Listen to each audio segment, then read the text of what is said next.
Universal News TV, votre chaîne d'information la plus crédible. Le vœu de voir l'ancien président français Nicolas Sarkozy à la barre de la Cour pénale internationale fait fantasmer les Africains.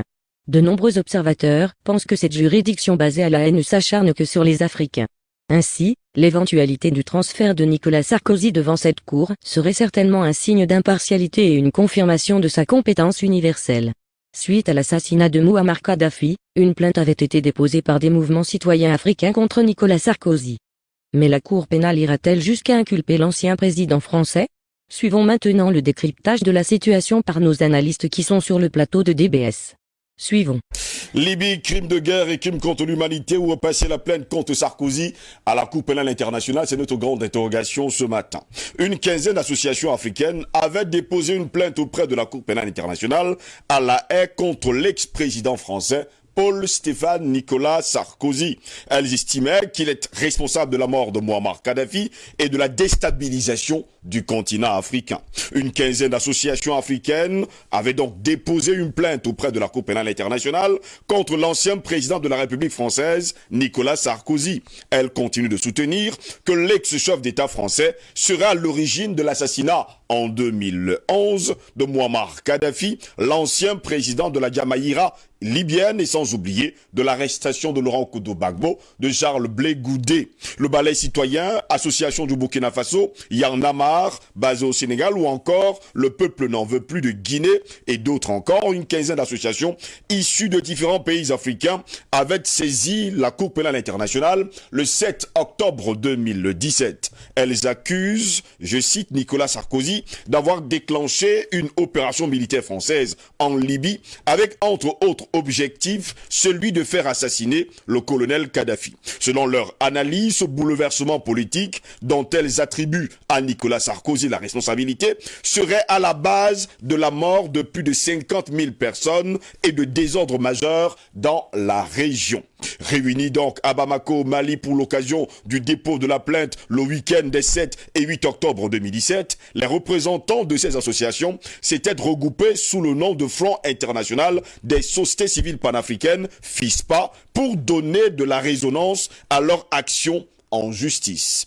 Ils se sont choisis comme porte-parole médiatique à cette époque le chanteur de reggae ivoirien Tiken Jaffa Koli.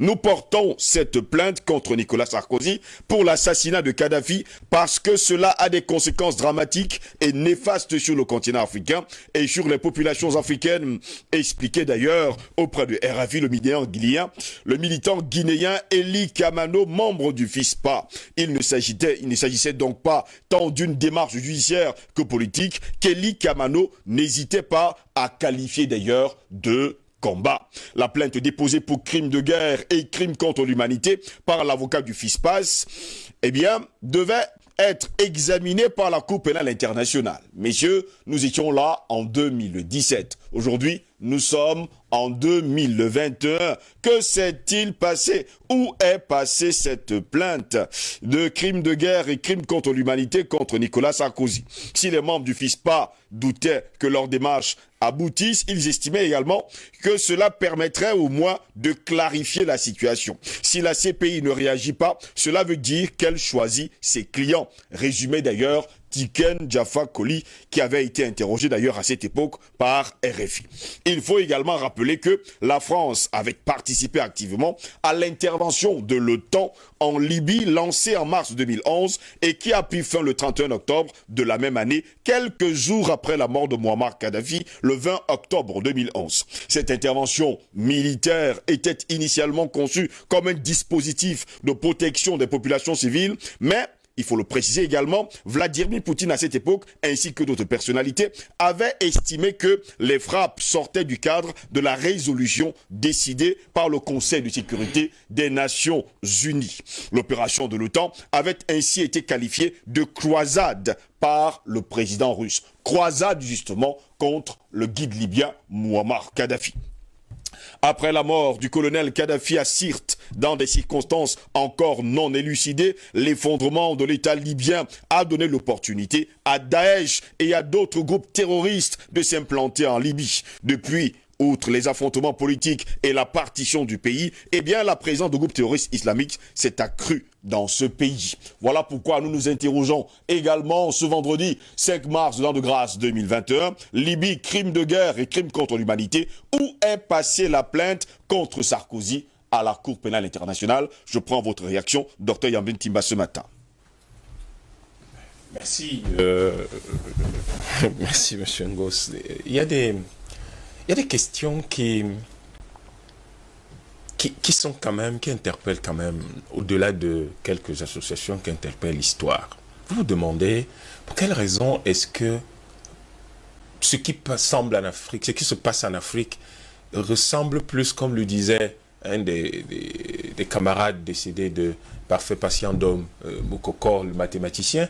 Il disait, on a l'impression que, en fait, Moukoko Priso, il avait l'habitude de dire, on dirait que tout ce qui se passe en Afrique, en réalité, c'est une tempête dans un verre d'eau, pour la plupart des gens.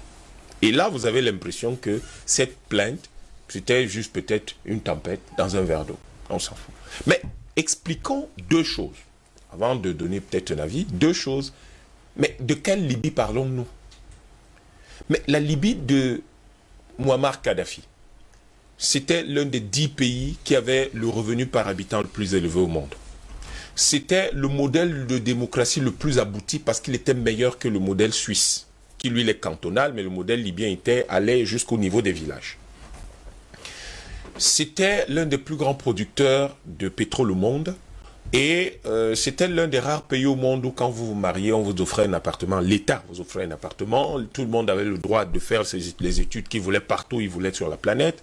C'était le pays où on avait créé une rivière artificielle qui a permis de refleurir le désert. Et je crois qu'il n'y a que 2 pays dans le monde qui ont pu faire pousser des vergers dans le monde, dans le désert. Il y a Israël, mais il y avait surtout la Libye en termes de superficie, en termes d'ingéniosité. La Libye dont nous parlons, c'était un pays absolument développé où il y avait toutes les commodités les plus avancées de la civilisation. C'était un pays qui ne connaissait pas de délestage. D'ailleurs, l'électricité était gratuite, autant que je m'en souvienne. L'essence était gratuit. On vous offrait une voiture pour votre première voiture pour votre mariage. Et l'emploi, il y avait le plein emploi. C'était donc, on me refusera de le dire, mais c'était pratiquement un paradis. Mais la Libye, c'était surtout la nouvelle Union africaine qui avait été mise en place et qui devait être financée d'une certaine façon, organisée d'une certaine façon. Et là-dedans, on retenait particulièrement 2 choses. On retenait particulièrement le Fonds monétaire africain et la Banque africaine, la Banque centrale africaine qui devait être créée. Donc, avec une monnaie africaine qui était adossée sur l'or. Sauf que si vous adossez une monnaie sur l'or aujourd'hui, vous faites chuter tout le système monétaire mis en place par l'Occident. Donc, c'est ça la Libye dont nous parlions, un pays qui était stable, où il n'y avait pas, contrairement à tous les autres pays musulmans, où il n'y avait pas de djihadistes, il n'y avait pas de guerre civile, etc. D'ailleurs, c'était le refuge de la plupart des gens, et il n'y avait pas les fameuses plages sur lesquelles les gens meurent aujourd'hui parce qu'ils veulent traverser la Méditerranée. La Libye servait de tampon entre l'Europe et l'Afrique, et les Africains s'y sentaient bien, tout au moins au cours des 2 ou de la dernière décennie de la vie de Muammar Kadhafi, qui avait fait son revirement par rapport au monde arabe, se souvenant quand même qu'il avait une grand-mère noire. Oui. Mais la Libye d'aujourd'hui, de quoi parlons-nous? C'est un champ de ruines. C'est l'un des pays les plus pauvres au monde.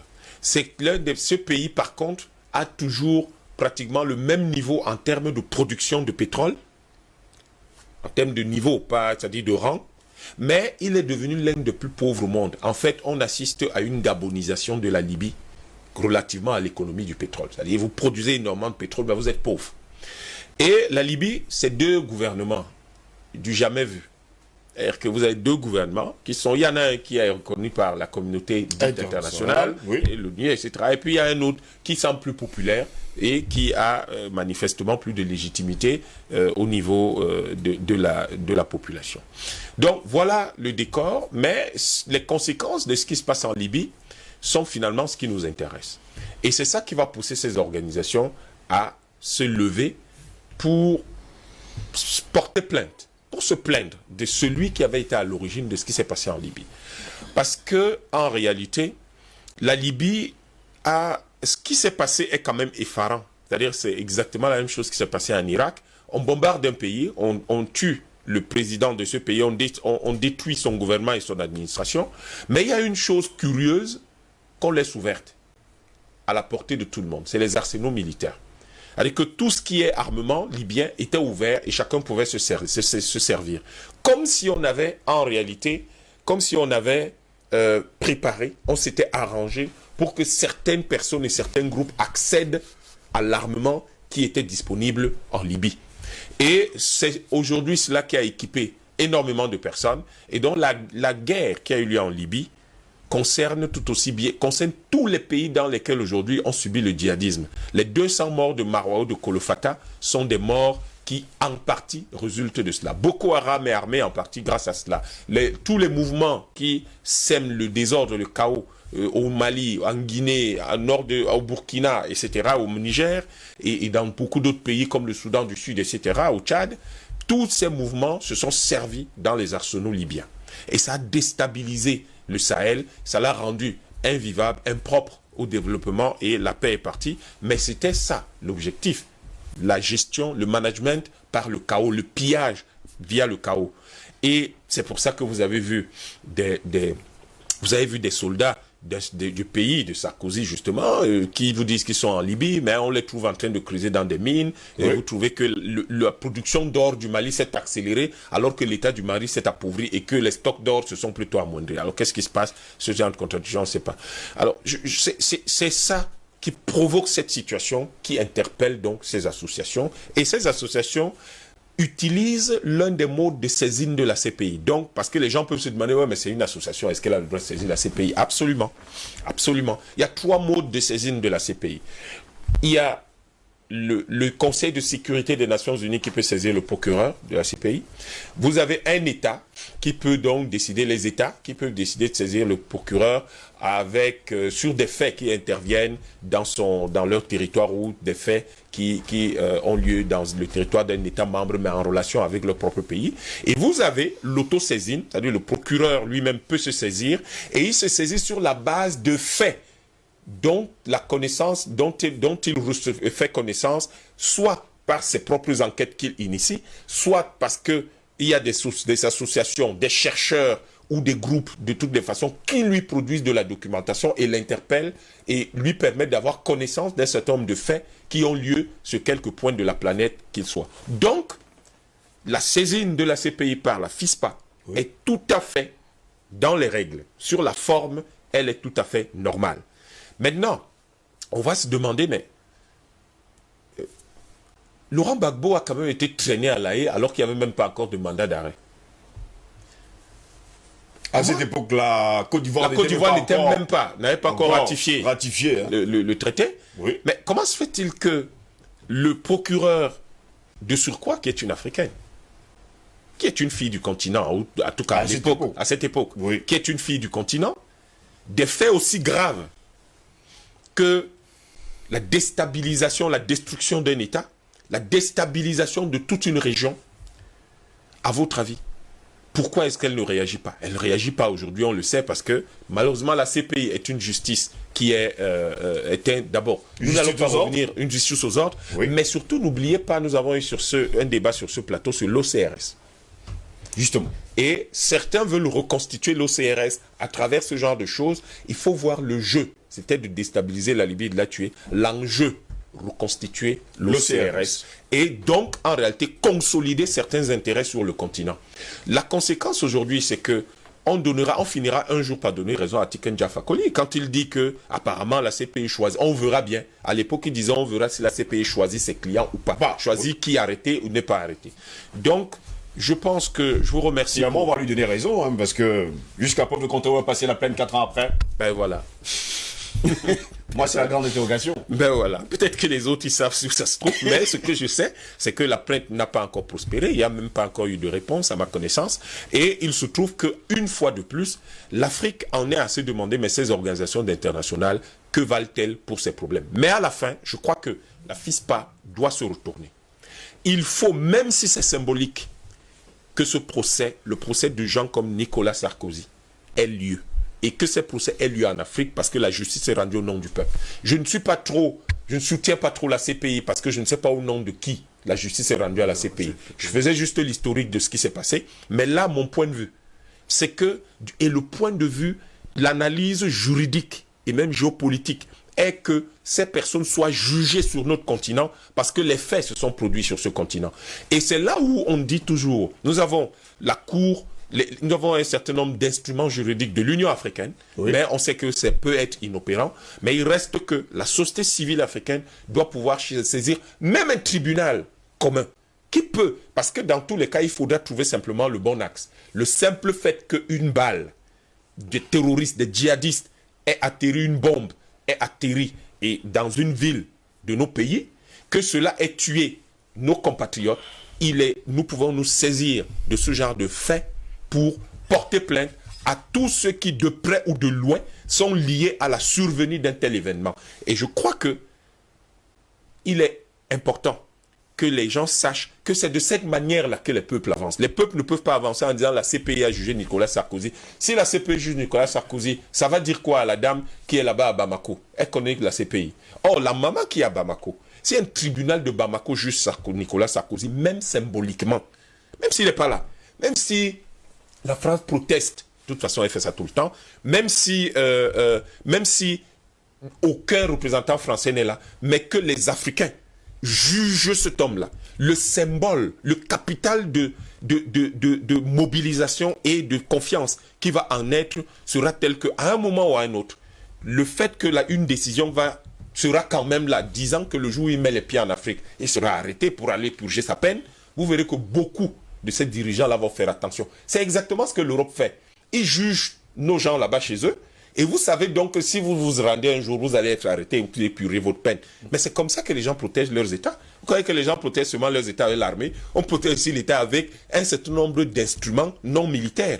Et ces instruments non militaires, il faut que nous les déployions et nous encourageons la FISPA à saisir un tribunal. Eli Kamano, nous lui disons, saisissez un tribunal dans votre pays en Guinée, saisissez un tribunal au Mali, saisissez un tribunal au Niger, saisissez un tribunal dans n'importe quel pays africain et voyez comment les Africains, si certains, dans le cas de Jeune Afrique qui estiment que, qui insulte pratiquement Kadhafi dans l'article qui avait été écrit à l'époque pour parler de cette plainte-là, bon, on sait que Jeune Afrique sont racistes, ils sont pas sérieux, mais aller jusqu'à insulter le guide libyen, c'était quand même gros à avaler. Donc, il faut que à un moment donné, les Africains se disent, nous devons gérer nos pays sur notre continent, chez nous. Et je crois que s'ils saisissent un tribunal ici, tout le soutien populaire qu'ils auront, ils ne l'imaginent même pas.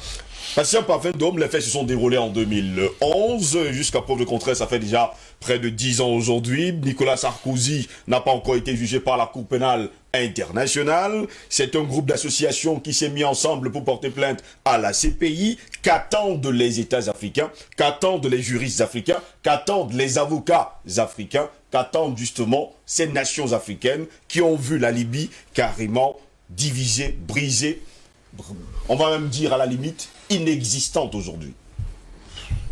J'ai beaucoup aimé le développement de mon jeune frère, le docteur Yanvin Timba, parce qu'il nous a fait une rétrospective du drame libyen. Il nous a, au niveau de sa chute, donné les axes, en réalité, de manière prospective, de ce que nous aurons dû faire. Oui. D'abord, je veux commencer par dire, pour moi, je n'aurais jamais porté une plainte à la CPI, parce que pour moi, la CPI n'existe pas. C'est un instrument de brigands qui a été mis en place pour punir, justement, ceux qui refusent de suivre, n'est-ce pas, non, c'est ceux qui prennent le chemin de travers, si vous voulez. Oui. Donc, c'est ça. C'est-à-dire que le monde occidental a mis un certain nombre d'instruments, l'ONU, sur le plan, n'est-ce pas, de cette grande messe, soi-disant qui est faite pour célébrer la fraternité mondiale. Mais à côté de cette ONU-là, dans laquelle nous n'avons jamais participé à la création, ils ont mis un certain nombre d'instruments. Au niveau des finances, FMI, Banque mondiale, etc., etc. Et ils se sont dit que toute cette architecture qu'ils avaient construite avec les démembrements de l'ONU, la FAO, l'OMC, qui était le gars avant, etc., etc. Mais il manquait un instrument de coercition juridique contre ceux qui seraient tentés de ne pas suivre, n'est-ce pas, toute cette grande machine qui a été mise en place. C'est pour ça qu'ils ont créé la CPI. CPI, où, malgré qu'ils financent la CPI, certains membres même qui financent la CPI ne sont pas signataires du traité de Rome. C'est ça quand même qui est curieux. Et qui refusent que leurs citoyens soient amenés à répondre devant une quelconque convocation de la CPI. Vous voyez la bataille qu'il y a depuis que la CPI a déclaré qu'elle va enfin s'occuper des crimes de l'armée israélienne, d'Israël, dans les territoires occupés. Biden a réagi à un quart de tour en disant attention, n'essayez même pas. Si vous essayez, vous allez voir ce qui va vous arriver. Et maintenant, ça a commencé à pleuvoir. Mais quand la CPI, tout à l'heure, Yann le disait encore, est venue arrêter pratiquement Gbagbo, alors que la Côte d'Ivoire n'était pas membre signataire du traité de Rome, tout le monde a applaudi. Ce qui s'est passé en 2011 avec l'assassinat de Guy Libyen, c'est vrai. On voit aujourd'hui une Libye qui est défigurée, le peuple libyen qui est complètement vit dans un cauchemar. Mais en réalité, avec ce qui s'est passé dans ces pays, et ce criminel de Sarkozy, ce n'est pas la Libye qui était visée, c'est l'Afrique qui était visée. Il fallait briser le projet de Guy Libyen pour faire de l'Afrique un pays de moins en moins dépendant de la prétendue communauté internationale. On peut revenir sur les instruments que le Guy Libyen se proposait de mettre sur pied en Afrique. C'était notre indépendance par rapport à ces gars-là. Ils ont vu cette affaire, ils ont dit, mais ça c'est très dangereux. C'est maintenant les Africains ne doivent plus venir courir, au niveau de FMI, la Banque mondiale, pour faire des prêts. Parce qu'eux-mêmes, ils peuvent se faire des prêts là-bas entre eux, parce qu'ils ont une banque qui est capable de le faire. Mais à quoi nous servons? Vous savez que la plupart de ces prêts sont conditionnés. Les plans d'ajustement structurel, c'est quoi? C'est qu'on vient, on dit qu'on a fait l'état de votre économie, on a fait le diagnostic, votre économie se porte mal, alors coupez tel bras, coupez telle oreille, percez tel œil. Maintenant, c'est comme ça qu'on veut vous voir. Parce que si vous êtes encore avec tous vos membres là, c'est dangereux pour nous, parce qu'on ne saura pas comment faire pour réformer, pour faire vivre. C'est ça le problème. Mais Kadhafi vous dit non, on n'a pas besoin d'eux. Nous pouvons mettre en place quelque chose qui leur ressemble, mais qui sera même encore plus costaud que ce qu'ils ont. Les chiffres sont là, qui étaient par là. C'était le point de non-retour. Là, malgré tout ce que le Guy Libyen avait fait, par exemple, en balançant la charte de l'ONU au niveau de New York, ce n'était pas ça le truc le plus important. Le truc le plus dangereux pour eux, c'était de voir la possibilité pour l'Afrique de s'autonomiser vis-à-vis de ces institutions internationales. Alors là, c'était... La Yellow Line avait été franchie. Donc, jusqu'à preuve de contraire, l'Occident n'a jamais voulu et ne voudra jamais le développement de l'Afrique. Jamais. Vous devez rester à la périphérie. Votre mission, c'est d'être un endroit illimité de ressources que nous on doit venir puiser pour développer le centre. Mais si vous aussi voulez devenir notre centre, ça crée le chaos. Vous voyez? Ça crée le chaos dans la manière dont... Mais pour eux, justement. Bon, donc il y a cette affaire-là. Donc pour moi, la CPI, je m'en fous. Ah bon. Maintenant, Tikenja Fakoli, cet individu-là aussi, quand je vois des individus comme ça, à la tête de certaines opérations, je tique. Mon pays va mal, mon pays va mal. Aujourd'hui, son pays va bien. On entend encore parler de Tikenja Fakoli. Ce type-là qui disait que Gbagbo était un démon. Et aujourd'hui, la Côte d'Ivoire est où? Où est Tikenja Fakoli? Souvent, je vois... Il a changé de veste. Non. Quand je vois certains individus... C'est courant sur le continent africain, quand je vois certains individus à la tête de certaines initiatives, moi, je m'en méfie. Je m'en méfie sérieusement. Alors, Yam nous a dit, en fait, les 3 possibilités de saisir de la CPI. Il nous a bien expliqué.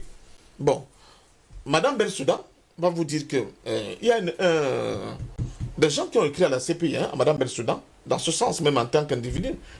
La réponse était que non, vous n'avez pas qualité. Donc je crois que là, elle a dit, vous n'avez pas qualité. Par contre, pourquoi ces associations ne se sont pas saisies de la Cour africaine des droits de l'homme et des peuples et de porter plainte là-bas? À quoi servent donc ces instruments de l'Union africaine? Il faut aller porter plainte là-bas. Il faut faire de Nicolas Sarkozy personnel non grata sur notre continent. Bien sûr. Mais hélas, vous avez vu. Personnel non grata, alors qu'il peut se pavaner en Côte d'Ivoire, vous avez venir vu en Côte d'Ivoire. Hein? Après, à la prestation de serment d'Alassane Ouattara. Il était non seulement là, Mais il a exigé que tous les présidents de précaré français soient là. Tous presque ils étaient là-bas. Pour cette grande messe-là. Même ceux qui étaient contents, même ceux qui n'étaient pas contents. Vous avez vu, comme à peine il regardait le président Biya, parce que dans son plan, il y avait 4 présidents qu'il fallait dégager. Il y avait Kadhafi, il y avait Gbagbo, il y avait Biya, il y avait Obiang Nguema. Il ne voulait plus les voir. Donc le président Biya a couru là-bas parce que l'épée de Damoclès flottait déjà sur la tête. Mais Nicolas Sarkozy a été il faut revoir les images. Vous avez du président Biya. Donc, c'est vous dire qui était l'individu. Mais ça ne se limite pas là. Quelque temps après, on a revu le même Nicolas Sarkozy au Congo-Brazza. Soit-disant venu faire des conférences où il était payé. C'est incroyable. Par l'État congolais.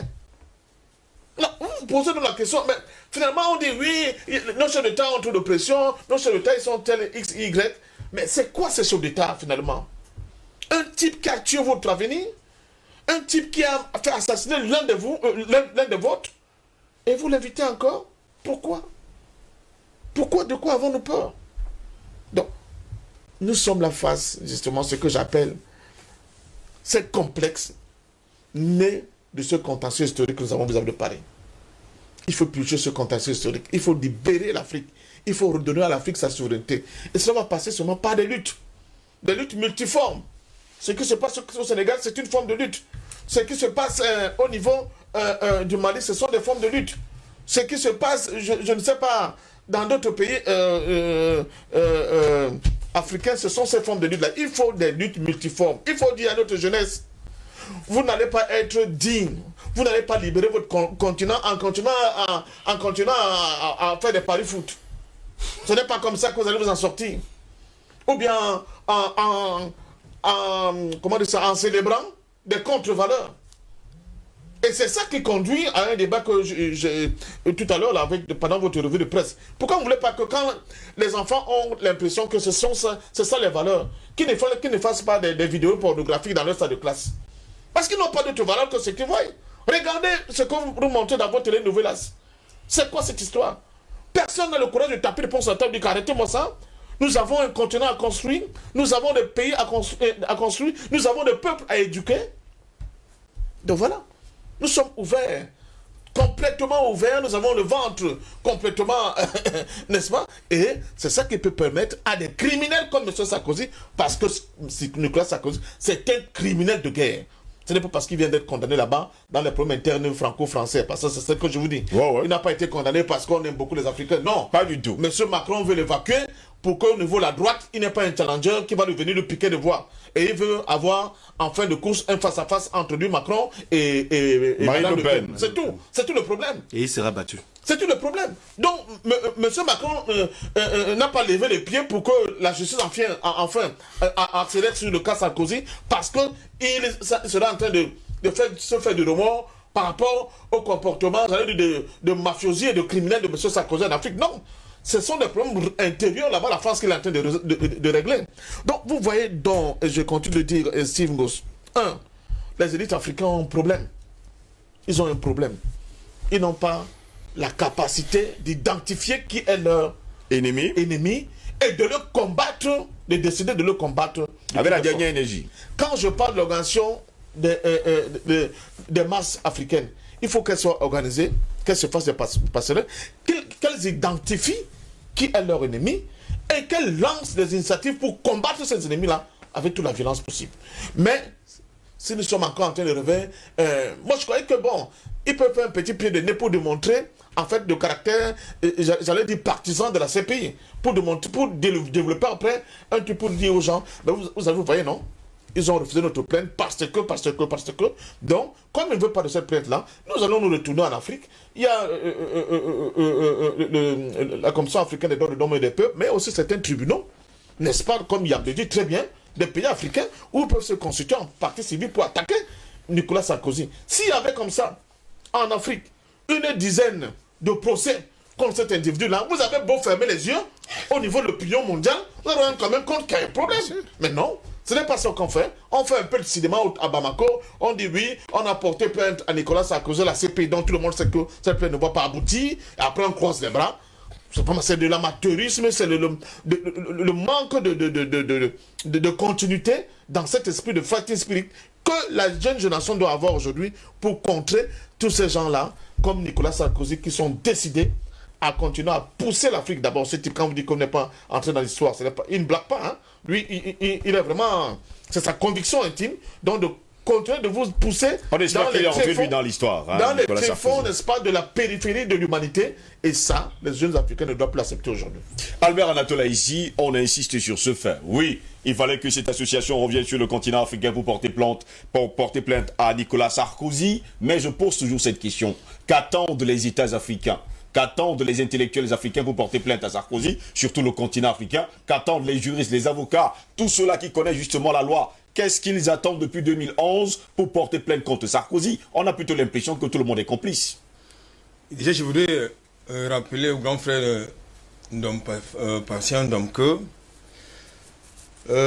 la FISPA ne pouvait pas saisir la Cour africaine des droits de l'homme des peuples pour une seule raison, que vous connaissez d'ailleurs. L'Union africaine était partante dans la résolution qui a engagé Sarkozy à aller détruire la Libye. Et vous savez qu'à ce moment, à cette époque, c'est M. Jean Ping qui siégeait à la commission de l'Union africaine, oui. C'est pour cela que j'en ai parlé. Il faut que vous le sachiez. Absolument. Donc l'Union africaine ne peut pas se faire harakiri à travers ses propres instruments juridiques. Non. Parce qu'elle avait validé. Non, ils n'ont pas validé. Ils ont été forcés. Vous vous souvenez? Forcés ou validés, je pense que c'est sur la forme. Sur la forme ou sur le fond. Vous vous souvenez de Mme Hillary Clinton à Addis Abeba, tenant ce discours, lâcher Kadhafi, parce que. Et là, on a vu la couardise des chefs d'État africains. La couardise des chefs d'État africains. Donc, c'est pas la même chose. Non. Ce tribunal africain-là, c'est autre chose. Il faut qu'on le mette à l'épreuve. Quitte à ce qu'il refuse justement de recevoir cette plainte-là. Allons-y avec vous. Alors, je t'ai dit que l'Union africaine, c'est une institution continentale qui, en principe, ne devrait pas recevoir d'injonction de qui que ce soit. En principe. Donc, ce qui suppose donc que si la Cour africaine des droits de l'homme et des peuples a failli, eh bien, c'est de la responsabilité de l'institution continentale qu'on appelle l'Union africaine. Quand j'ai dit ça, je voulais d'abord revenir sur le contexte. Quelques éléments ont été tout à l'heure convoqués par Yam. Le contexte, n'est-ce pas, l'intervention de l'OTAN et les autres du côté de la Libye. Il y a deux prétextes. Le premier prétexte, c'est le fameux scandale des financements de la campagne de Sarkozy. En 2007. Qui a commencé à s'ébruiter au sein de l'opinion publique à la fois africaine et française. Deuxième chose, naturellement, les projets panafricains que portait Muammar Kadhafi. Et nous savons qu'aujourd'hui, si l'Afrique peut s'arrêter d'avoir un satellite, c'est le fait, n'est-ce pas, de Muammar Kadhafi. Rascom. Donc, je pense qu'aujourd'hui... Rascom 4. Oui. Alors, cette initiative a également trouvé, j'allais dire, un créneau d'abord au niveau du parasitage de la conscience africaine en leur faisant croire que M. Muammar Kadhafi, c'est un dictateur. Oui, il fut un dictateur. Mais après, quand il a repris conscience tout à l'heure, je crois, c'est parfait, donc il a indiqué, quand il a pris conscience qu'attendez, ma place n'est pas là-bas, c'est plutôt de ce côté, on a eu un deuxième Kadhafi qui était justement le porteur du panafricanisme africain. Donc, de ce point de vue, donc, Sarkozy et les autres, à travers justement son projet de renouvellement de la classe politique, le même projet que porte M. Macron, a donc engagé justement une guerre contre. C'est un chef d'État que vous avez d'ailleurs cité tout à l'heure. En ligne de mire, naturellement, vous avez Babo, Biya, Obiangema, entre autres, parce que il ne faut pas oublier que la Ligue arabe était également partie prenante dans ce projet de déstabilisation de la Libye. Il ne faut pas oublier. Il ne faut pas oublier que la Ligue arabe était également impliquée dans cette affaire. Donc, ça veut dire que les responsabilités, s'il faut ainsi le dire, sont partagées. D'un côté, d'abord, l'ONU, parce que l'ONU a validé cette affaire-là, alors que, de manière, en principe, le recours à la force devrait être, n'est-ce pas, l'exception. Alors, quel pouvait être l'argument majeur qui pouvait, n'est-ce pas, décider de l'intervention de l'ONU ou de l'OTAN en Libye. Je ne trouve aucun. Il n'y avait aucun argument majeur. Oui, il dit bien, il n'y en avait aucun. Donc, M. Sarkozy, à travers ses entretiens à l'intérieur de l'ONU, eh bien, a fait passer une résolution unique pour déstabiliser la Libye. Donc, de ce point de vue, on ne peut pas que faire le décompte macabre, n'est-ce pas, de ces plus de 50 000 morts que vous avez indiqué tantôt. Vous avez la destruction de tout un État. Pourquoi? Parce que vous avez d'un côté la loi des forts, des vainqueurs, et de l'autre côté, il y en a qui estiment que si nous, les États africains, comme ils ne s'entendent pas, il faut déstabiliser tout le monde et on peut se permettre n'importe quoi sur le continent africain et on est à la base de votre fameuse Union africaine. Il y a un problème. Maintenant, quand vous me posez la question de savoir, est-ce que les juristes, est-ce que les chefs d'État, les dirigeants africains ne peuvent pas justement porter cette plainte-là? Je pense que vous avez la réponse à votre question. La réponse est laquelle, justement, ici? C'est cette réponse que j'attends. Non, la réponse c'est qu'ils ne peuvent pas. Ils ne peuvent pas parce que vous savez, ils ont des engagements, ils ont des deals, les chefs d'État africains. Maintenant, vous avez donc ce que vous appelez les intellectuels africains qui sont pour lui. Ils sont pour lui. Ils ne peuvent pas le faire parce qu'eux, ici, ils ont leur deal avec les autres. Au même moment que les politiciens, j'ai l'habitude de leur dire que chaque politicien africain a un parent du côté de l'Hexagone bien en Occident. De ce point de vue, ça ne peut pas être courant. Donc, c'est une lutte, c'est une initiative qui doit être reprise, qui doit être prise en main par la société civile africaine. C'est vrai que la société civile africaine n'est pas politique. Elle est également corrompue pour lui. C'est faut le dire. Elle est même très colorée, la société civile africaine. Maintenant, je pense que comme nous sommes en train de procéder à une sorte de régénération, non, de régénérescence, voilà, de régénérescence de l'élite africaine, notamment, pas celle imposée selon la vision de M. Macron, mais pas celle imposée et impulsée par la jeunesse africaine, comme c'est le cas actuellement du côté du Sénégal. Lorsque nous aurons certainement nous n'aurons plus à la tête de nos États, n'est-ce pas, des larbins ou des laquais. Je crois qu'il s'agit d'un projet qui peut être porté par les panafricanistes. Et il n'y a que les panafricanistes qui peuvent porter ce projet, justement, de porter plainte contre tous les criminels. D'abord, parce qu'il faut quand même que ces criminels aient un visage. Et je pense qu'on doit pouvoir mettre le visage sur les crimes commis sur le continent africain, au rang desquels, pas seulement M. Sarkozy, on ne peut pas oublier M. Ouattara du côté de la Côte d'Ivoire, parce qu'il était le bénéficiaire, n'est-ce pas, de ces crimes. Par exemple, du côté de la Côte d'Ivoire. Et s'il faut porter plainte, faut-il pas porter plainte également à l'Union africaine qui a participé justement à ce crime? Non, en tant que personne morale, oui. En tant que personne physique, vous avez M. Jean-Ping, justement, parce qu'il fait partie justement des acteurs majeurs de cet assassinat. Eric Pépin Bikaï, finalement, s'il n'y a personne sur le continent africain pour porter plainte à Nicolas Sarkozy et aux autres criminels du continent africain, qui va le faire dans les jours à venir? Parce qu'on a l'impression aujourd'hui qu'on va tous en rendre dispersés. Non, qui va le faire? En fait, la question peut avoir... Le fils pas jusqu'à preuve de contraire est mieux depuis 2017. C'est que je viens de dire que la question peut avoir la réponse. La société civile qui doit le faire. Mais tout le monde sait que l'implication de la société civile dans ce processus ne va aboutir à rien. À la limite, c'est une tempête dans un verre d'eau. Et cette plainte même d'ailleurs pose un problème pour moi.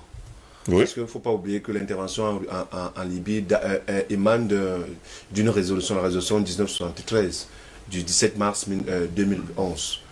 Et à l'issue de cette résolution-là, 10 pays ont voté pour et 5 pays ont voté contre, parmi lesquels l'Inde, l'Allemagne, la Fédération de Russie, le Brésil et puis la Chine. Les autres 10 pays ont voté pour, on les connaît de manière classique, c'est-à-dire les 4 plus autres 6 pays qui participaient à ce conseil-là. Et qu'à l'époque, les figures de proue de cette intervention... l'Afrique du Sud. Qui a voté pour? Oui. Je ne sais pas ce détail. Parce qu'à cette période-là, je crois que c'était l'Afrique du Sud qui siège au Conseil membre non permanent du Conseil de sécurité des Nations Unies. Et à côté de ça, c'est que les figures de proue de cette intervention, c'était à peu près 4 pays. Ou alors 4 personnalités, parmi lesquelles Nicolas Sarkozy. Mais on avait également Barack Hussein Obama, on avait également David Cameron. Et associé à cela, on avait le Qatar.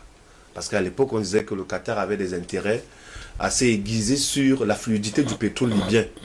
Et puis du gaz libyen, parce qu'il y avait ces deux minéraux-là qui étaient très convoités. Et donc, le Qatar, qui est actionnaire majoritaire, en fait, l'un des actionnaires du groupe Total, était partant pour cette intervention, pour avoir le contrôle sur les ressources gazières et pétrolières de la Libye. Je pense qu'aujourd'hui, ça s'est fait comme un bon jour, puisque le pétrole libyen, malgré l'existence de 2 gouvernements et la présence de nombreuses milices, le pétrole, lui, continue à être exporté.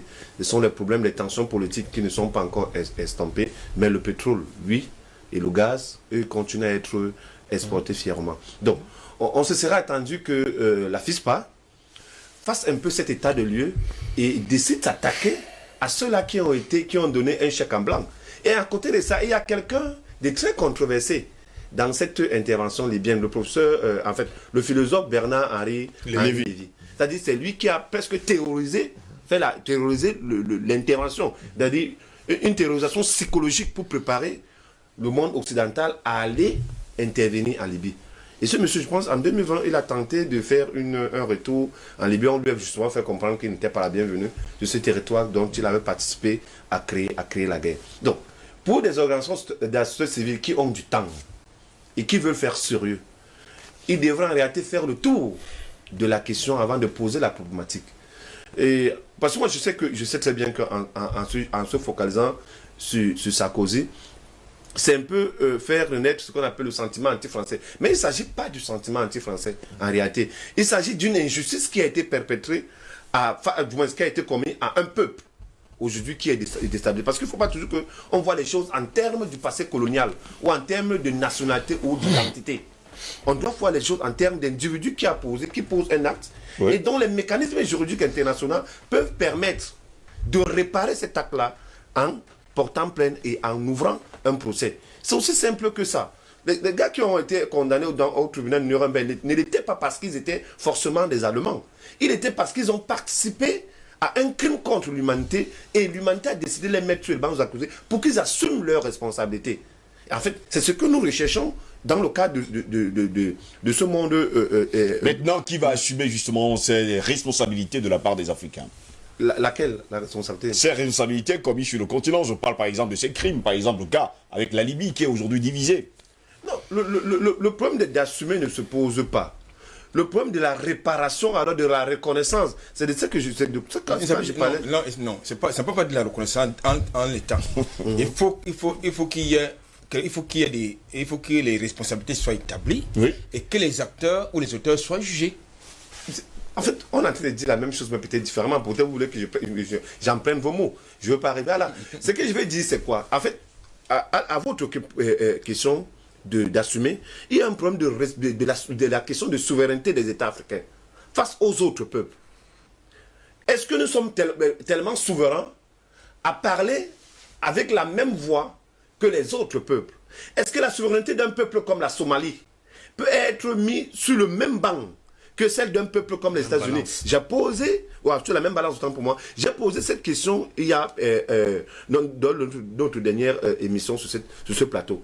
Ça veut dire que nous sommes, quels qu'en soient les cas, dans l'ensemble des pays africains et du précaré français, dans une sorte comment je vais expliquer ça, d'esbrouf en termes de questions de souveraineté. On est souverain peut-être chez nous parce qu'on parle et on peut avoir accès à un minimum. Mais lorsqu'on doit parler des questions techniques, des questions qui ont trait à l'avenir de l'humanité ou à l'avenir du monde, en réalité, les pays africains, pour la plupart, doivent se chercher un parrain dans la communauté internationale. Donc, cette question de responsabilité peut également entraîner la question de souveraineté des peuples africains 60 ans après. On peut se questionner sur les mécanismes de la souveraineté africaine. On s'appuie sur quoi pour pouvoir dire que les pays africains sont souverains? Et ça justifie le fait que les mecs comme Sarkozy peuvent venir créer, excusez-moi l'expression, le bordel en Afrique et repartir tranquillement.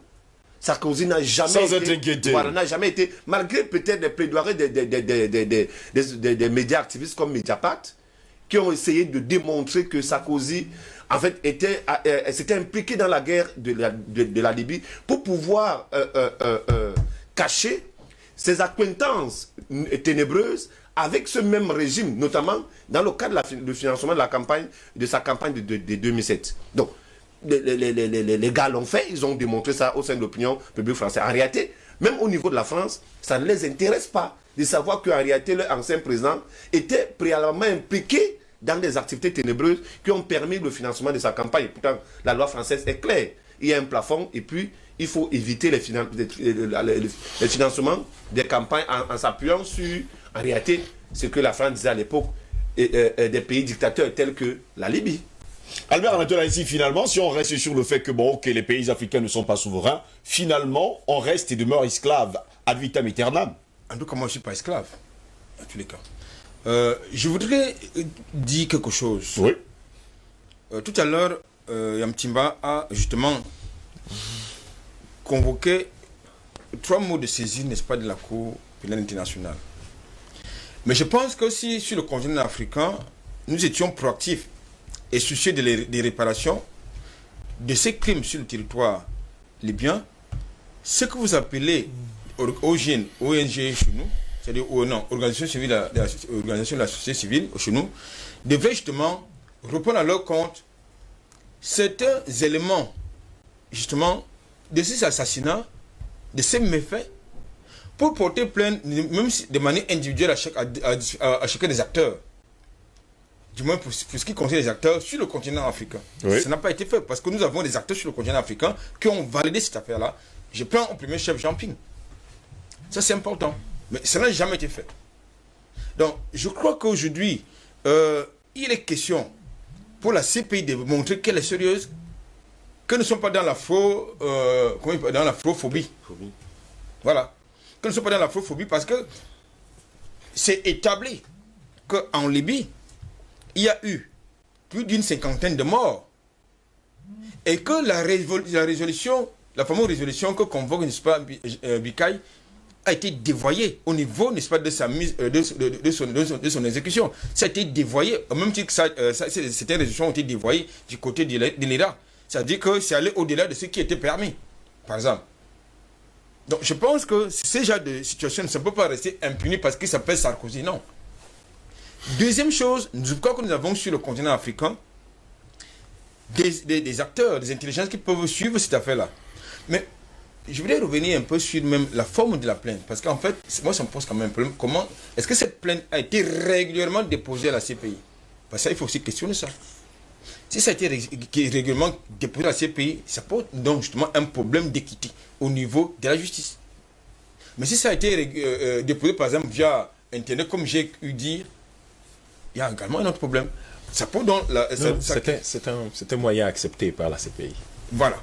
C'est un moyen accepté par la CPI. Elle reçoit toutes les plaintes sur son via son site internet. Alors, ça veut donc dire que depuis 2017, nous sommes en 2021, rien n'a bougé ce côté-là. Il va donc falloir que les initiateurs de cette plainte, à moins qu'elle fût symbolique, suivent justement le déroulé, n'est-ce pas, de l'affaire. Ne doivent-ils pas également être appuyés par d'autres personnes? Non, le palais ça existe. Non, je vais me tourner vers vous, docteur Yamtimba. Je vais me tourner vers vous rapidement. Il y en a marre. Merci beaucoup. Je vais me tourner vers vous, docteur Yamtimba. N'est-il pas aujourd'hui impératif de créer sur le continent justement une cour pour juger toutes les formes d'impérialisme, toutes les formes de désordre, toutes les formes de crimes sur le continent africain?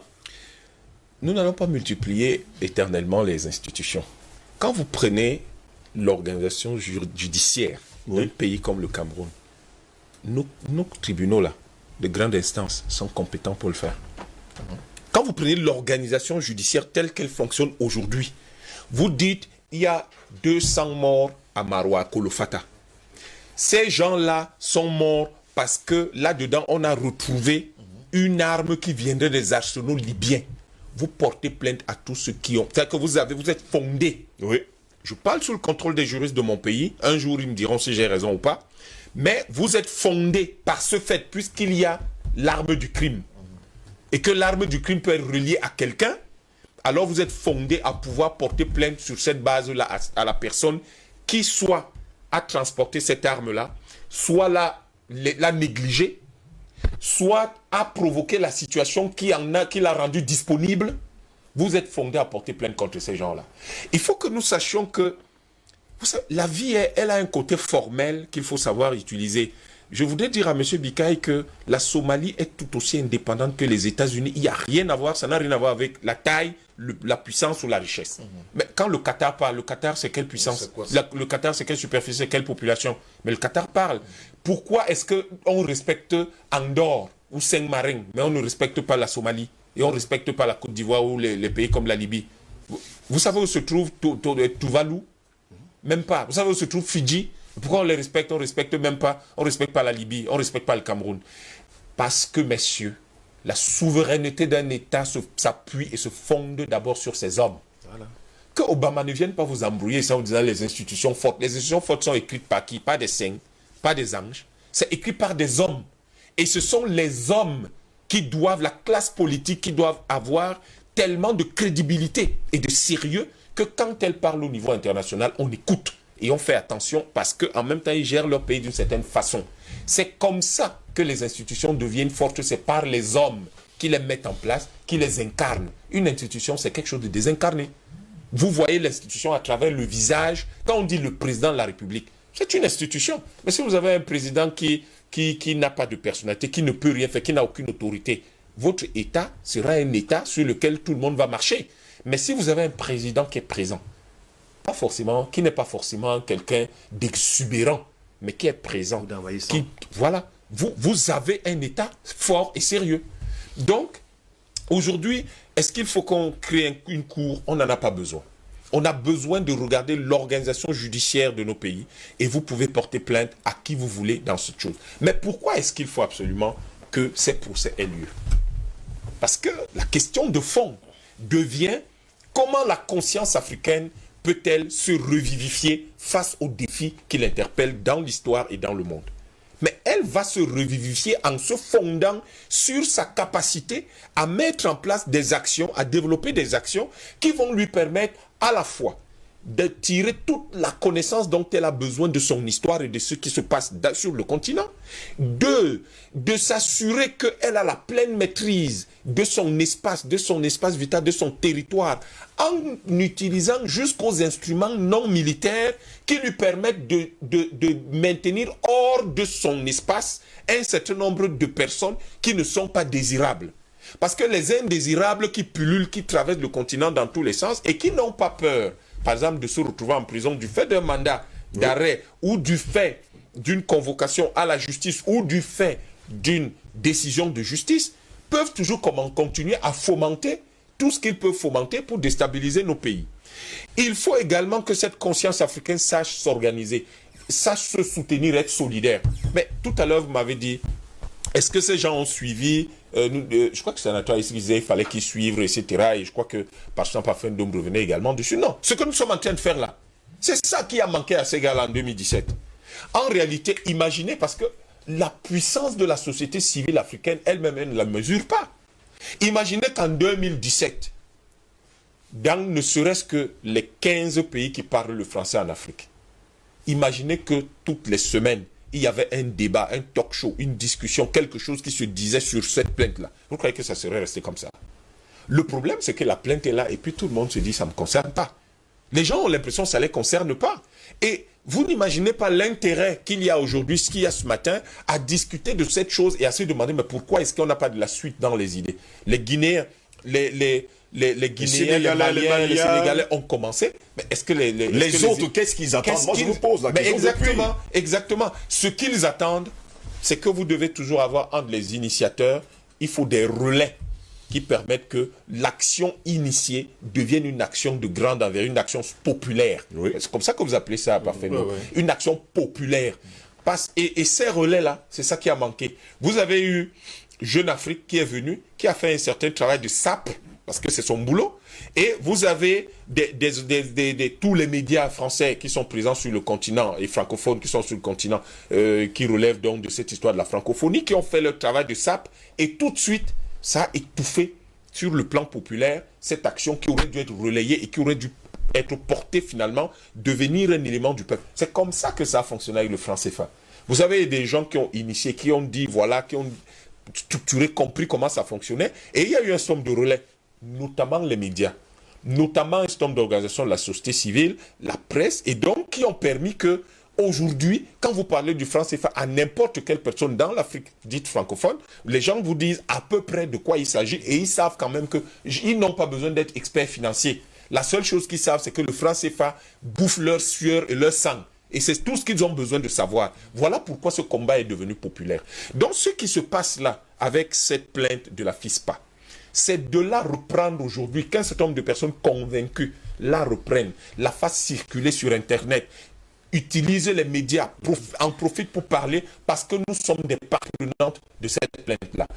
Il n'y a pas pays du Sahel et du désert, trop pas de ce qui s'est passé en Libye. À partir de là, par ce seul, nous sommes tous fondés à pouvoir juger les auteurs. Tout le monde parle là, ils ont porté Sarkozy. Ça n'a rien à voir avec la France ou le sentiment qu'on pourrait avoir pour la France. L'afrophobie, c'est Jeune Afrique qui a lancé justement pour donner l'impression que l'afro, comment Macron appelle ça? Sentiment anti-français. Du ressentiment anti-français. Est-ce que quand les Africains, la chose à laquelle ils pensent aux Français, les Français sont gens pour nous. Ce qui est important pour nous, est-ce que nos enfants ont mangé? Est-ce que nos femmes, elles sont à l'aise? Est-ce que nous avons des maisons? Est-ce que nos parents qui prennent de l'âge, est occupés? Voilà ce qui nous préoccupe. Est-ce qu'on a des routes? Est-ce que c'est les Français qui nous préoccupent? Or, il faut que sache très bien que ça n'a rien à voir avec anti-français et que l'action de Sarkozy, ça n'avait rien à voir avec ce qui a commencé, c'est la France qui a commencé, il y avait la figure de BH Henri Lévy derrière.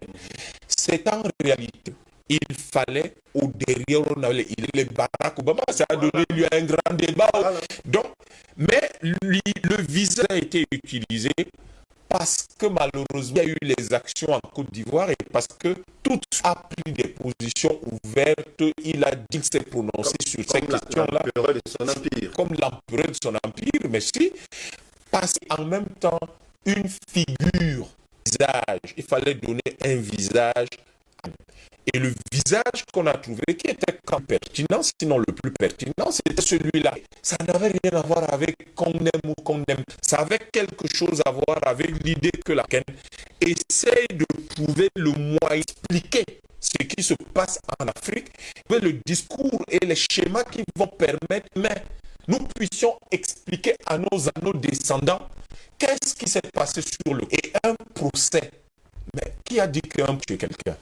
Un procès, ça veut dire tout ça, un échange d'arguments, une présentation donc, qui était certaines cachées, certaines confidentielles, etc. Tout le monde sache ce qui s'est passé, qu'on soit au même niveau d'information. Et c'est sur cette vision de justice ce plan. Et je crois qu'aujourd'hui, par là, M. Ngos, ce qu'on a fait le continent, que tous ceux qui ont posé des actes continents et qui d'une autre ont contribué à la mort des Africains, 4 000 morts en Libye. Qui était là pour qui les a comptés? Pourquoi les gens aiment nous donner des chiffres alors qu'ils nous disent simplement combien ce qu'ils mettent? Si on va compter de 2011 à 2021, combien de morts il y a eu du fait de cette guerre? Combien de joignés? Combien de gens n'ont pas pu aller à l'école? Combien de gens braquage et de tout ce qui s'en est? On vous dit des dégâts collatéraux. Et des dégâts collatéraux de manière générale. Combien de personnes en sont victimes? Là, c'est pour la Libye, pour l'Afrique tout entière. Le Mali, le Niger. Qui a compté le nombre de personnes qui sont victimes des dégâts collatéraux. Et je crois qu'aujourd'hui, nous devons comprendre, et notre société civile doit s'ajuster à ce niveau-là. Quand quelqu'un vient de l'extérieur, ou quand quelqu'un est ici, nous devons apprendre à saisir les tribunaux.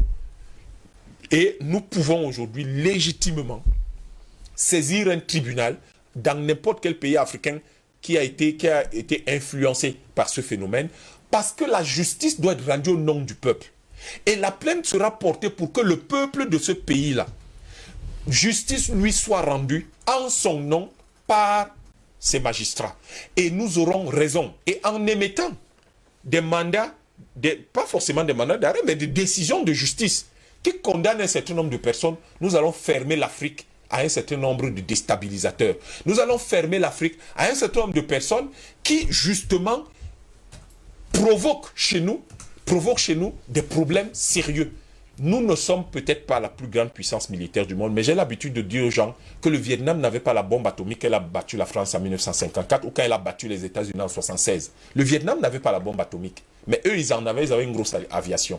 Donc nous n'attendrons pas le jour où nous aurons la plus grosse aviation du monde, la bombe atomique, pour dire aux gens que ici c'est chez nous. Nous devons dire aux gens, même par des moyens non militaires, vous avez les normes en termes de commerce, vous avez les normes sur le plan agroalimentaire, vous avez des normes justement sur le plan, par exemple, de comment on entre chez nous, donc des normes de séjour, de gestion des visas, comment on entre chez nous. Nous avons tous ces instruments, cet arsenal que nous devons déployer pour défendre nos pays. Malheureusement, et je pense qu'il y a aussi des expressions que nous devons cesser d'utiliser. Il n'y a pas de précaré français. Nous devons cesser de relayer ces confettis, ces réminiscences ou ces messages subliminaux. Ces messages subliminaux et cette mélancolie française qui croit qu'il y a un précaré français. Il n'y a aucun précaré français ici. Le précaré, c'est leur bocage, c'est pour faire leur agriculture chez eux. Ici, chez nous, il y a des pays, il y a des peuples africains. Et lorsque nous avons cette façon de voir le monde, nous devons projeter sur notre Afrique notre regard d'Africain. Ça doit venir de la sève qui monte de 200 000 d'histoire sociale de notre peuple devant des gens qui n'ont que 6 000 ans d'existence. Et c'est sur cette base-là que nous devons projeter un regard nouveau, un regard différent. Et en plus sur le monde, parce que chaque fois que nous nous considérons comme l'aîné du monde, nous trouvons la bonne formule pour sanctionner des gamins, pour leur rappeler à l'ordre. Merci beaucoup, Dr Yam Timba, pour ces explications. Je me tourne vers vous, un patient parfait. Donc, finalement, la justice internationale est devenue aujourd'hui la voix de Dieu. Et on entend aucun son de cloche venant justement du continent africain, en prenant l'initiative justement de porter plainte à Paul Stéphane Nicolas Sarkozy.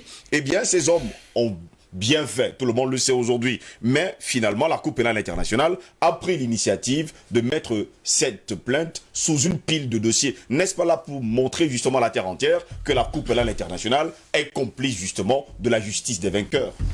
Mais évidemment que la Cour, c'est l'un des outils. C'est l'un des outils justement de la domination impérialiste sur le monde. C'est la Cour pénale internationale. Mais j'aimerais avant d'attaquer, essayer ça aussi c'est l'histoire de recadrer ou bien de rectifier certaines actions que nous avons sur ce plateau. Premièrement, bon, ça c'est une blague, mais elle tient quand même quand on regarde comment ce journal se comporte. Moi, je préfère que quand on parle de Jeune Afrique, il faut dire Jeune Afrique. Alors le fric là s'écrit F-R-I-C. Parce que c'est comme ça que ce journal se comporte. C'est l'argent. Monsieur Soudan, quand il épousait la nièce de Sassou Nguesso, parce qu'il sait que cette dame-là, sa cuisine a adossé sur un puits de pétrole. Oui. Ces gens, ils ne fonctionnent qu'avec du fric. Il ne faut pas écouter ces gens-là comme s'ils racontent des choses qui sont censées. Donc, je préfère Jeune Afrique. Le fric, l'argent. Deuxièmement, monsieur Ronnie Broman, qui est l'un des cofondateurs de Médecins Sans Frontières, a fait une excellente interview où il disait que le prétexte qui a été trouvé, c'est-à-dire que les populations de Benghazi qui étaient en danger, il dit que c'était faux. Mais bien sûr, Il dit que c'était faux.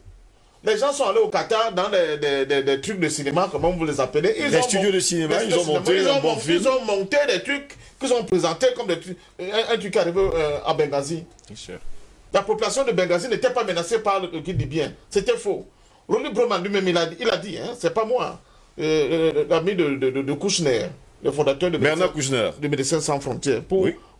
C'était un pied de nez, en fait, qui faisait à la campagne de Bernard Henri Lévy. Deuxièmement, l'Union africaine, il faut qu'on revienne là-dessus aussi.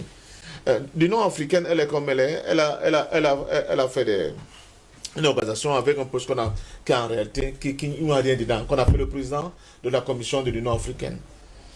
Le seul gars qui a essayé de mettre du contenu pour que cette Union africaine puisse avoir un peu de d'épaisseur, c'était Alpha Condé, qui a rédigé Alpha Oumar Konaré. Alpha Oumar Konaré, excuse-moi. Alpha Oumar Konaré. Et la charte de la démocratie. Le premier gars qui s'est attaqué à cette charte-là, c'était Omar Bongo. Il a dit, donc toi tu as laissé le pouvoir pour qu'après tu aies un poste comme ça, tu vas venir nous commander. Il dit, donc dégage avec cette affaire-là. et il n'y aura pas de charte. Donc, le poste de président de la Commission de l'Union africaine, c'est vide, il n'y a rien dedans. Ce n'est pas parce que Ping faisait le show, il mettait les vestes électriques, il tournait comme ça. Ce n'est pas lui qui décide. C'est l'Assemblée des présidents qui décide. On lui dit comme un petit bagomès, oh, va faire ceci. Donc, même Moussa Fakir, là, qui s'agit là, on dit le président de la Commission de l'Union africaine, il peut prendre quelle décision? Quelle? Il ne peut rien faire. Ils sont là pour inaugurer les chrysanthèmes, excusez-moi le terme. C'est tout ce qu'ils font. Donc, ne vous acharnez pas sur Ping. Ce sont nos chefs d'État qui sont responsables de la charge et de Kadhafi et de Gbagbo. Il ne faut pas trouver des histoires comme ça en disant Ping. Ping, c'était seulement comme... il fait comme les petits gars douaniers là qui jouent au Shogar, c'est tout. Il n'avait aucun pouvoir. Aucun. Et il le sait pertinemment.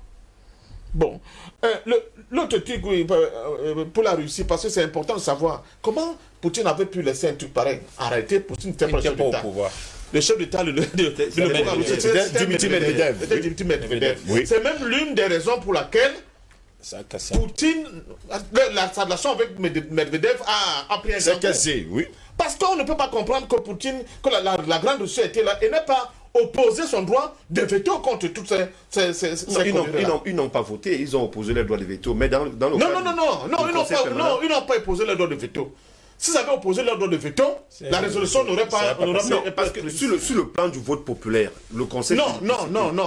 C'est le Conseil de sécurité on va s'entendre, monsieur. Attendez, je t'explique, mon cher ami. C'est le Conseil de sécurité de l'ONU qui donne le OK. Or, il y a les membres permanents du Conseil de sécurité de l'ONU. Si l'un d'eux oppose son veto, la résolution ne peut pas... il a les droits, ils ont le droit de veto. Sur cet aspect-ci, il y avait 3 membres qui ont donné leur autorisation par rapport à ce vote, c'est-à-dire la France, les États-Unis et la Grande-Bretagne. La Russie et la Chine ont opposé leur droit de veto pour cette intervention. Non. Je dis non de manière catégorique. Laisse tomber.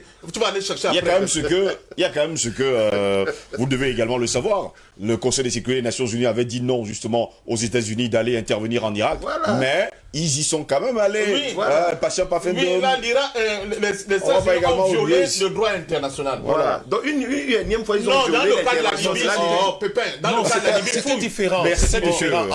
En Libye, ce qui s'est passé, c'est que en Libye, il y avait une résolution, la résolution du 1973. Le problème, ce qui s'est passé en Libye et qui a déçu beaucoup d'Africains à l'époque, c'était que la Russie n'avait pas opposé son veto. En réalité, elle s'était abstenue. Ni la Chine. Il s'était abstenu. Et la Chine s'abstient parce que la Russie s'abstient. C'est tout. C'était ça le problème. La Chine s'attendait à ce que la Russie oppose son veto et elle l'allait suivre. D'ailleurs, vous avez vu, elle a suivi son... Et quand vous observez la réaction chinoise après, elle a été très dure en termes de critique. Allons-y rapidement, messieurs, pour sortir rapidement de cette édition. Donc, je disais, il n'y avait pas de résolution dans le cas de l'Irak. Vous comprenez? Monsieur Bush... dans le cas de l'Irak, Monsieur Bush a passé outre et a dit... Je frappe. Mais il n'a pas fait sur la base d'une résolution internationale. Alors que dans le cas de la Libye, il y avait une résolution internationale.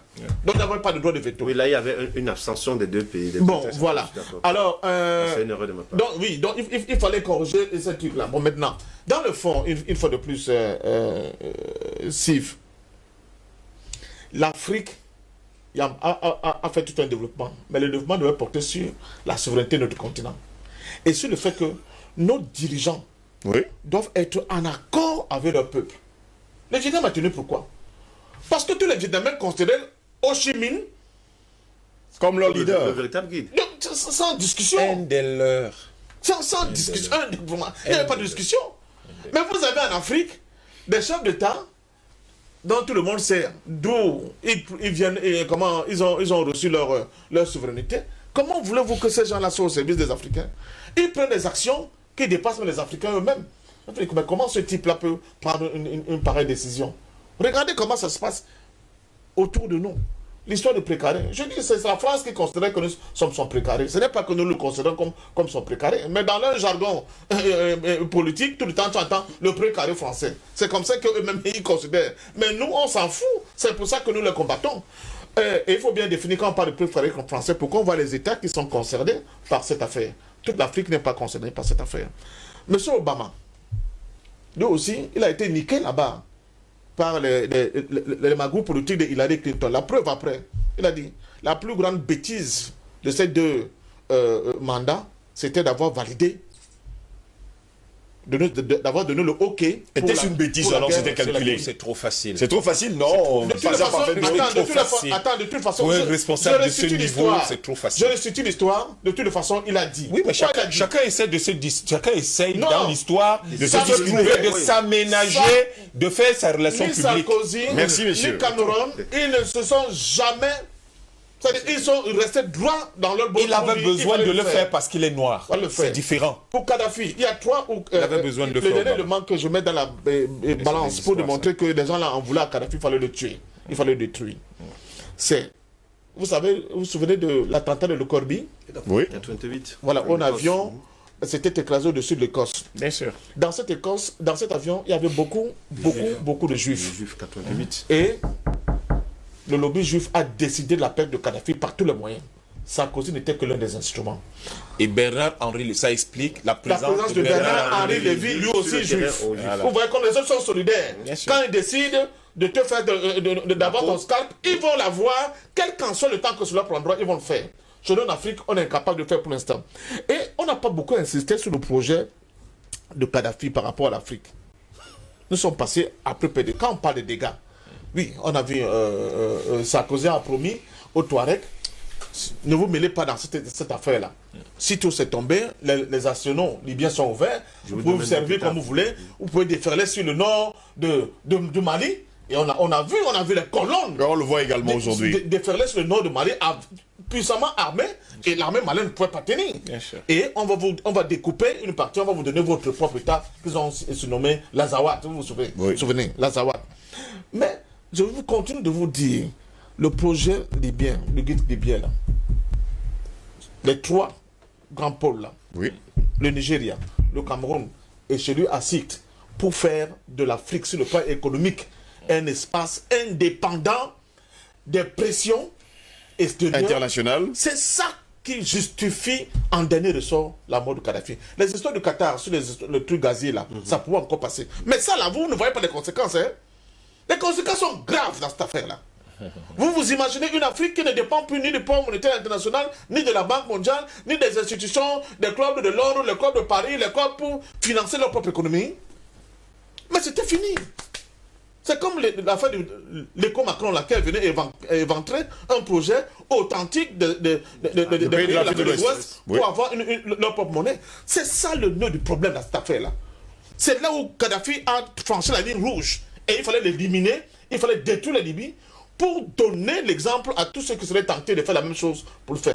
Quand j'ai vu les présidents à la fois de l'époque, Goodluck et Jonathan, et le Sud-Africain Zuma étaient malmenés comme des enfants par Sarkozy qui leur promettait un poste de membre permanent au niveau du Conseil de sécurité, mais à condition qu'il lâche Kadhafi. J'ai dit, mais les Africains, on a un problème.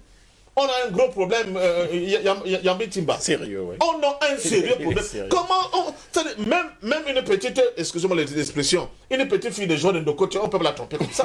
Elle va quand même demander que mon motif, comment tu parles bien, d'accord, mais alors. donc voilà. Allons-y rapidement, messieurs. J'ai des messages à lire. Nous en sommes aujourd'hui pour dire que vraiment l'Afrique a encore vraiment du travail à faire pour essayer d'affronter les enjeux que nous avons. Finalement, Eric Pépin Mika, ici, dans un peu le guide libyen Muammar Kadhafi avait des projets pour une Afrique indépendante et qu'il est mort aujourd'hui. Tous ces projets sont aux oubliettes, donc il n'y aura plus une autre personne qui se lèvera pour dire il faut remettre ces projets à jour. Je vous ai dit la semaine, du moins notre dernière émission, qu'il y a quelque chose de formidable, parce que vous parlez un peu de la France, que les Français ont réussi à faire sur 60 ans. Oui. C'est d'avoir une copie jumelle des dirigeants, identique des dirigeants africains. C'est-à-dire ceux-là qui ont peur. Les gars sortis du même moule alors, voilà, finalement. Ils sont de la même école, mais ils n'ont pas la même note. Mais ils sortent de la même école, ils se comportent de la même manière, ils gèrent leurs États de la même manière, avec les mêmes mécanismes de répression, ou alors avec les mêmes mécanismes de bonification de la société. En fait, c'est dans ce dans quoi on se retrouve aujourd'hui. Puis sur le continent, on a comme l'impression que les gens ont peur. Les gens ont peur de pouvoir prendre des initiatives qui peuvent permettre en sorte qu'ils s'auto-libèrent de ces couloirs de gestion administrative internationaux qui ne forment que les goulots d'étranglement par rapport à leur propre existence en tant que chef d'État. En réalité, parce que On a généralement comme l'impression que les chefs d'État sont chefs d'État juste pour servir un certain nombre d'intérêts. Voyez-vous, par exemple, je n'ai jamais vu un homme d'affaires africain être reçu par un chef d'État occidental. Mais régulièrement, on voit les hommes d'affaires occidentaux être reçus par les chefs d'État africains. Régulièrement, mais ils en sollicitent, ils veulent même qu'ils doivent revenir. C'est-à-dire, oh, c'était bien, mais reviens encore la prochaine fois. Ils veulent encore qu'ils reviennent. Et puis, autre chose qui permet un peu de parler de la souveraineté. Moi, j'insiste. Ça fait au moins 2 semaines que j'insiste. J'avais vraiment comprendre ces questions de souveraineté. À chaque fois qu'un pays essaye d'avoir ses 500 francs, je préfère le dire, hein, c'est pour qu'on soit bien compris. Oui. Ce pays-là se permet de convoquer un sommet. Afrique, pays-là. C'est-à-dire Afrique-Inde, Afrique-Turquie, Afrique-Russie. Donc, du coup, l'Afrique est devenue comme, c'est pas trop. Tout le monde sait que les pays africains ne sont pas souverains. C'est la raison pour laquelle un pays comme la Turquie, qui n'a pas de ressources, qui n'a que pour simple ressources, les eaux. Parce qu'on dit que la Turquie n'a pas un sous-sol riche par rapport, comparativement à ses voisins, mais elle a quelque chose de formidable, c'est qu'elle est entourée de très grandes quantités d'eau. Donc c'est sa première richesse. Mais comment un pays comme la Turquie peut convoquer tout un continent pour parler à un sommet pour parler des questions de développement? C'est quand même trop prétentieux, mais cette prétention est liée au fait que les Africains eux-mêmes se sous-estiment leur capacité à pouvoir être acceptés dans le Conseil des Nations Unies. C'est la raison pour laquelle je suis d'accord avec ce que le docteur Yam dit. Vous n'entendrez jamais parler du Fidji en mal. Vous n'entendez jamais parler, c'est pas trop, des îles du Trinidad et Tobago. Je vous rappelle que ces îles sont dirigées par les Noirs, peut-être affranchis. Mais ils ont mis sur pied des mécanismes pour qu'on puisse respecter leur petite superficie et leur caractère d'île exotique. Mais là où il y a la vitalité, là où c'est réparti la vie, là où il y a l'humanisme, que les gens se comportent toujours comme des valets, comme des taguets, comme des hommes lièges, qu'est-ce que vous voulez qu'on fasse? Et je voulais sortir par là pour m'excuser un peu par rapport à ma première prise de parole sur la résolution 1973. Et bien évidemment, il y a eu un vote pour et un vote d'abstention. Je pense que là, c'est une différence. La Russie et la Chine se sont abstenus. Il faut bien que vous le sachiez. À côté de ça, il y avait également le Brésil, l'Allemagne et l'Inde qui sont abstenus. Messieurs, permettez-moi de lire quelques messages avant de revenir à vous pour conclure cette autre édition de DBS Matin. Bonjour Monsieur Ngossi, à tous vos panélistes. La question de ce jour remet sur la table la question de la quintessence même de la justice internationale, voire même nationale à mon humble avis. Elle n'existe absolument pas pour une raison très simple. Le niveau de corruption au niveau de la justice internationale, ou même nationale, est à un stade de non-retour. Prenons l'exemple sur nous-mêmes. Steve, combien de Libanais ou Chinois qui maltraitent nos frères et sœurs dans leur business sont dénoncés en justice? Ouvrir un dossier semblable au montant de la dot. Moi, je pense que les Africains doivent oublier cette Cour pénale internationale et refuser même d'y aller. Notre portée juridique extérieure ne peut avoir un impact que si notre justice interne est forte. La position est infiltrée partout, Monsieur Ngoss. C'est Moto qui nous écrit depuis la Suisse ce matin. Merci également de nous avoir écrit un Moto depuis la Suisse. Je vais commencer par le bas pour pouvoir lire tous ces messages. Ils sont d'ailleurs très nombreux. Hein. Quelques-uns juste. Hein. On va le dire comme ça, pareil, c'est vraiment beaucoup. Bonjour Steve, il y a ton panel. Il faut dire que si on ne se met pas en position de guerre, je vous jure Steve, on ne réussira à rien avec ces gens-là. Ils sont animaux, violents et sataniques. Ce qu'il faut, c'est d'aller en guerre contre eux. Sabah Malik depuis Chaourou au Bénin. Merci également à vous qui nous regardez depuis le Bénin. Le cas de Sarkozy et de la Libye m'amuse vraiment. Il montre encore à quel point la France est un État voyou. Il a posé des actes étant président de la République. Donc pour ma part, c'est une affaire contre la République de France. Sarkozy n'est qu'un bouc émissaire pour ne pas toucher du doigt le vrai problème. Waraba depuis Kribi, courage à vous sur le plateau. Merci également à vous Waraba depuis Kribi. Bonjour à vous sur le plateau, bonjour. Et surtout beaucoup de courage à tous ceux qui ont de petites santé pour le moment. Merci de me faire parvenir le contact de M. André Badakani. C'est Marius Ettinger depuis le Paume, ici même à Douala.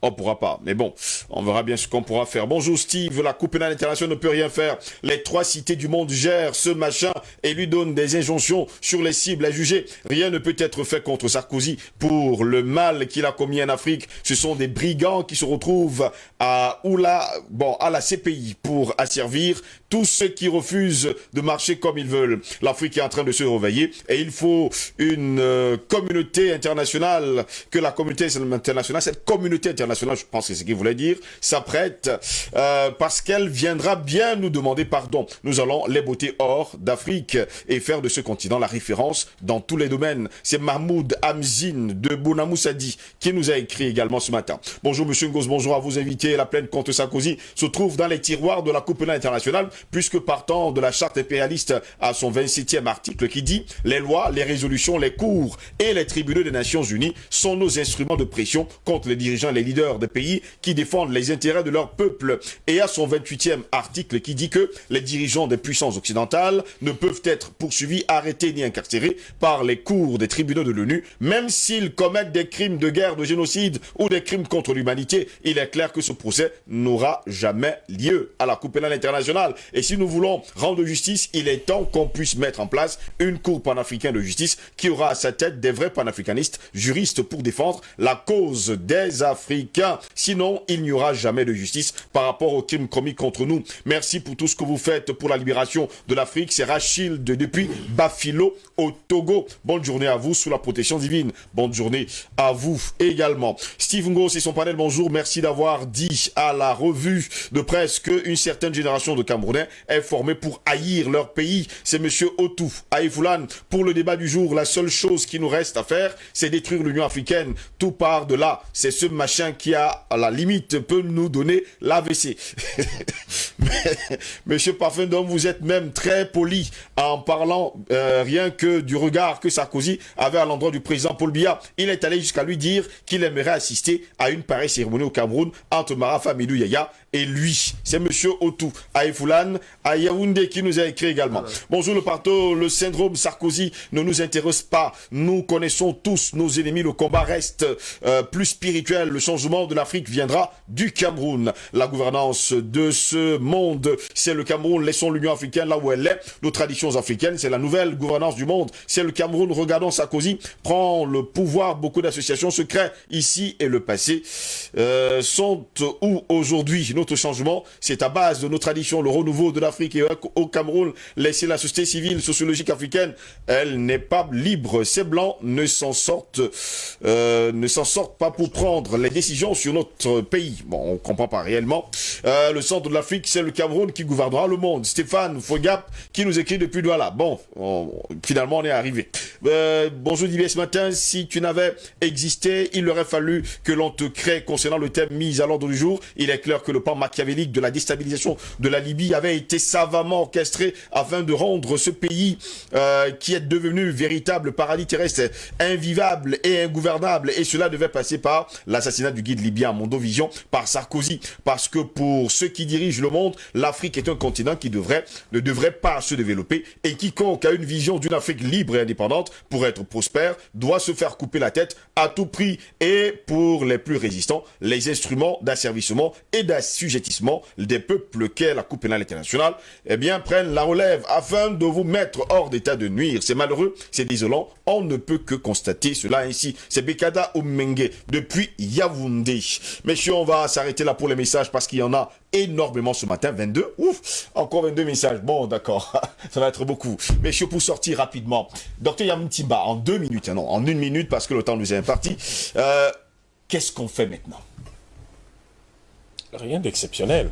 On reprend la plainte de la FISPA. Oui. Et puis on saisit un tribunal de grande instance de l'un des pays d'Afrique qui a subi les conséquences du chaos libyen.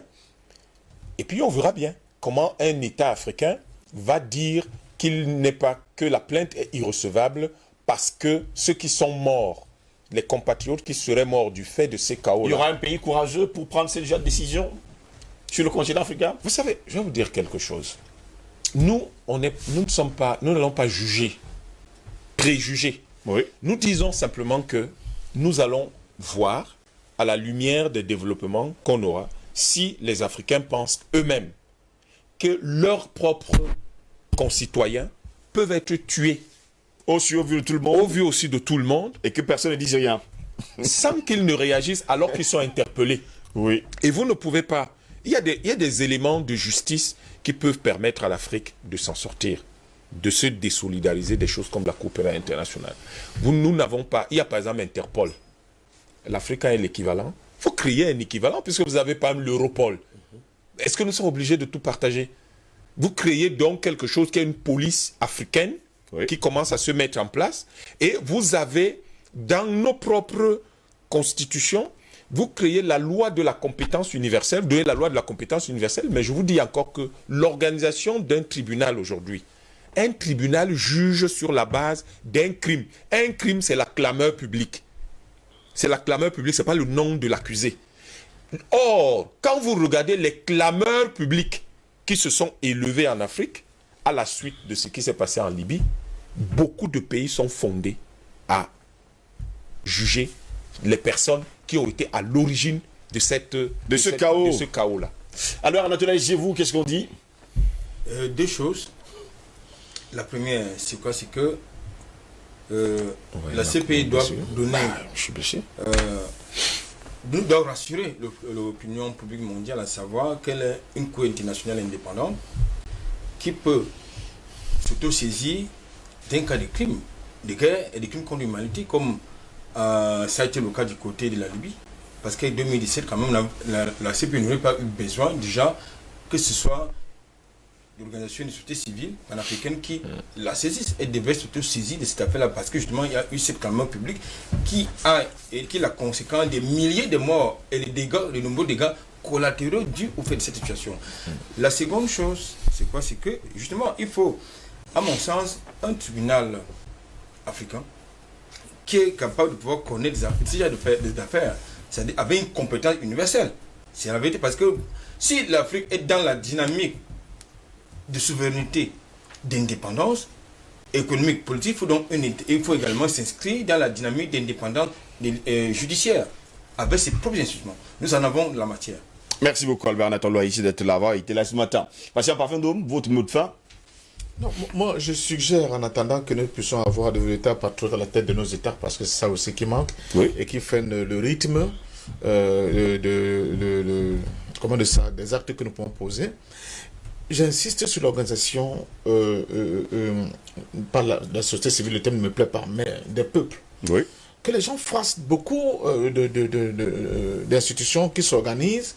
Et une idée qui me vient en tête, j'ai vu une excellente pièce de théâtre là-dessus, des tribunaux populaires qui jugent les gens. Par exemple, on peut décider qu'on va organiser le procès de Sarkozy, mais pas des tribunaux populaires. Question de faire, c'est-à-dire que de vulgariser, de populariser cette demande. Oui. Et que ces tribunaux populaires, en attendant qu'on ait des véritables juridictions qui vont s'occuper de cette affaire-là, se réunissent. On peut dire que, je ne sais pas, le 13 mars, ou bien le 11 mars, partout en Afrique, on va organiser ces espaces de tribunaux populaires pour juger M. Nicolas Sarkozy. Vous pouvez imaginer l'impact que ça aura. Mais on peut aussi faire ces tribunaux populaires pour juger après les grands criminels de guerre comme le Léopold II, De Gaulle, des choses comme ça. Il faut que l'Afrique renoue, invente des modes de lutte, n'est-ce pas? Pour que justement tous les Africains commencent à s'accaparer, n'est-ce pas, de ces problématiques-là et de les vulgariser, de les populariser au point où l'opinion mondiale soit incapable d'ignorer, n'est-ce pas, cette lame de fond qui va traverser notre continent en termes de cris que nous lançons vis-à-vis des injustices qui nous sont imposées. Thierry Pépin Bikaï? Non, mon mot de fin, je sors par cette citation, ce proverbe zaïrois. Il ne faut jamais mettre... Congolais? Oui, les Zaïres non, Zaïrois, moi j'aime bien Zaïrois, ça sonne bien. Non, c'est le Congo. Bon, c'est la même chose. Hein. De toute façon, j'espère que nous sommes sur le même territoire. Zaïre vient d'une erreur de colon. On a appelé le fleuve Nzadi. Voilà. On le dit Nzadi, ils ont dit Zaïre, donc c'est pour ça que le Congo... Ce proverbe congolais qui dit qu'il ne faut jamais mettre sous le chevet du lit le bâton qui a servi de fouetter ton bourreau, de peur qu'on utilise le même bâton pour vous fouetter. Donc c'est pour dire que hier c'était Sarkozy, et demain ça peut être n'importe qui. Moi je suis de ceux qui pensent qu'il faut toujours qu'on continue à chercher les éléments qui peuvent identifier la souveraineté des États africains. Et si on parle de la souveraineté des États africains, on peut parler de la liberté des peuples africains. C'est très important dans le Conseil des Nations pour qu'on puisse être respecté. Merci. Eric Beba Mikaï, merci d'avoir été là ce matin. Merci à vous, patient parfait d'homme, d'avoir été là ce matin. Merci au docteur Yamin Tima d'avoir été là ce matin. Merci à vous, Albert Anatola, ici également, d'avoir été là ce matin. Merci à toute l'équipe technique. Merci à la réalisation. Mesdames, messieurs, c'est ici que s'achève cette autre édition de DBS Matin de la semaine, la dernière du genre d'ailleurs de cette semaine. Au plaisir de vous retrouver dimanche dans le cadre de Feu Vert entre 14h et 16h, heure d'Afrique centrale. Eh bien, n'oubliez surtout pas, mieux vaut crime impuni qu'innocence frappée. Qui n'empêche pas le crime le favorise. Celui qui par avarice ou par crainte abandonne l'homme qui vient à lui demander asile commet, disent les sages, un crime égal au meurtre d'un brahmane. Mais prendre pitié du crime est haïr la vertu et procurer au crime l'impunité, c'est le rendre tout simplement coupable. Eh bien, pour croire le bien, un témoignage me suffit, il m'en faut 100 pour croire le mal. Bonne journée à toutes et à tous. Pour le moment, aucune poursuite n'a été lancée contre l'ancien président français par rapport à la mort du guide libyen. De ce fait, l'éventualité de voir Nicolas Sarkozy devant la Cour pénale internationale semble quasi impossible. Ici, Christine Muriel, pour Universal News TV. Merci de suivre Universal News TV sur YouTube. Nous vous rassurons que les informations que nous diffusons au quotidien sont suffisamment crédibles. Alors, n'hésitez pas à liker la vidéo si elle vous plaît, et si vous êtes nouveau sur la chaîne. N'oubliez pas de vous abonner et d'activer la cloche de notification pour ne pas rater nos prochaines vidéos.